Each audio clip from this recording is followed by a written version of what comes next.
Very important day for us on the Plateau.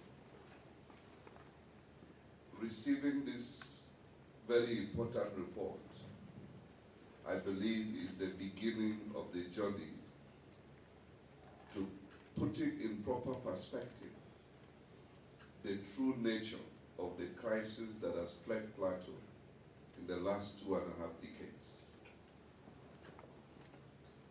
When I took over and began to tell the story of what is happening on the Plateau, I was labeled a liar, a rabble-rouser,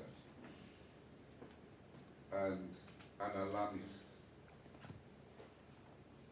And so I sat back and thought that if we're going to convince the authorities, convince the nation as to the nature of the crisis of the Plateau, we need men and women of proven integrity who will be able to gather, analyze, and put forward irrefutable evidence of what has been going on in the last 2.5 decades.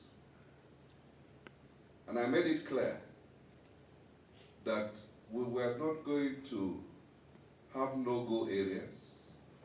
We're not going to have people that are above investigation. We wanted to get to the truth, to know the truth, and nothing but the truth. This report, I want to assure you, is not going to gather dust on the shelves. We will sit down and synthesize this report and dispatch them to the authorities in Abuja. Definitely, this will get to the president. This will get to the president. And we are not doing this because we want to win an argument. No. We want a solution. We are solution-driven. I have seen it again and again that this insurgency and insecurity is a distraction. Instead of focusing and devoting our energies to wealth creation and prosperity, we are being diverted by this insurgency.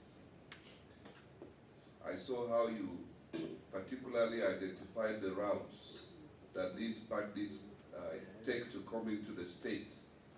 And we are going to make sure that those borders are properly manned.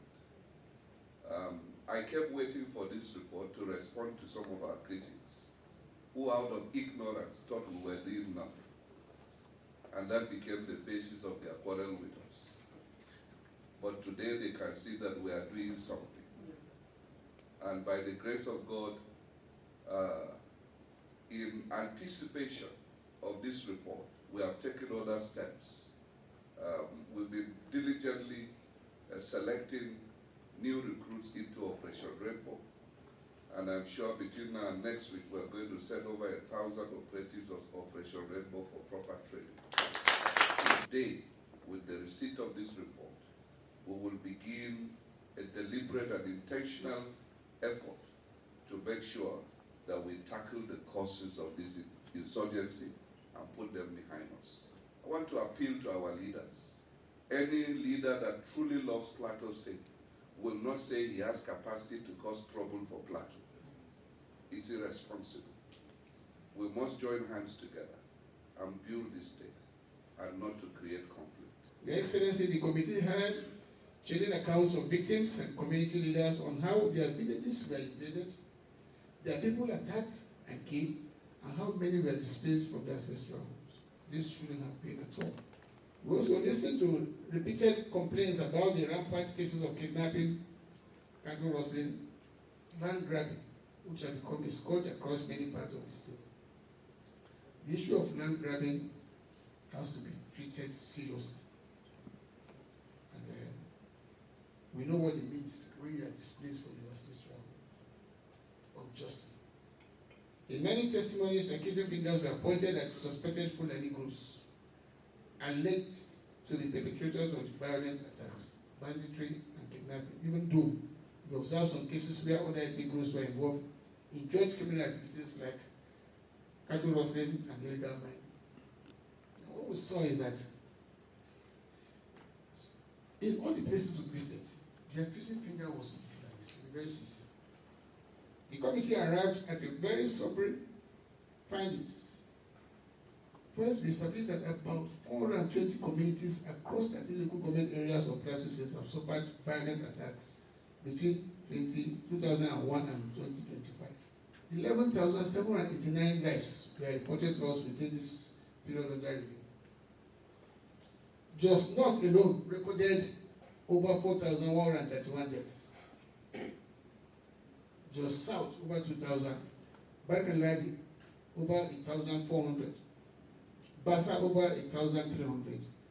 Riom, over 800. And Bokos, over 700. These figures, tragic as they are, represent only officials reported to us. We are convinced beyond reasonable doubt that the true number may be even higher than what we have today. Beyond this loss of lives, we documented widespread destruction of livelihoods. Our data show that 35% of the communities reported livestock destruction in their areas. That is 2.5% displacement of people, 16.8% on food destruction, 9.9% destruction of houses, 3.4% of the land grabbing or land occupation, and 2.2% destruction of farm machinery. All the communities visited consistently identified armed militias and header groups, often crossing from Nasarawa, Kaduna, Bauchi, and Taraba State as key aggressors. The committee also traced the routes of infiltration. These porous borders include entry points from Nasarawa through Wamba, Lafia, and Awe, from Kaduna through Lere, Kaura, and Sanga, from Bauchi through Toro, Efabelewa, Bogoro, and Rakwelu, and from Taraba through Ibi and Karim Lamino. These routes are largely unmonitored and exploited by these attackers for quick strikes and retreat. In essence, the committee's findings underscore that the Plateau crisis is complex, multidimensional, and fueled by a combination of historical grievances, ethnic mistrust, competition over land and natural resources, and the infiltration of criminal elements who exploit these fault lines for their selfish gains.